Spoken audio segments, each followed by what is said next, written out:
யாருக்கு இது? ஒழுங்கா நான் பாலாவுக்கு போடுறான்னு சொன்னேன். இந்த இந்த கவிதை வந்து யாருக்குன்னு சொல்லு.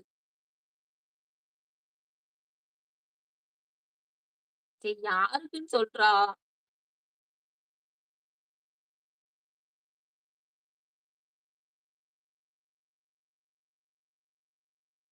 அழகா இருக்குடா உண்மையாவே கவிதை. நல்லா இருக்கு.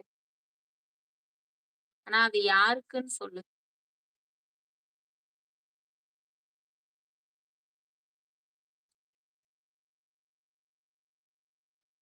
உன்ன கொன்னுடுவேன்.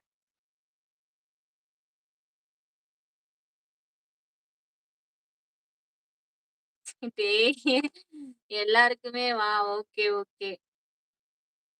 ஆல் ஃப்ரெண்ட்ஸ் பாருங்க ஹரிக்கிரண் ஹரிக்கிரண் வந்து எல்லாருக்கும் வந்து ஒரு கவிதை போட்டிருக்காங்க. நல்லா இருக்கா இல்லன்னு சொல்லுங்க.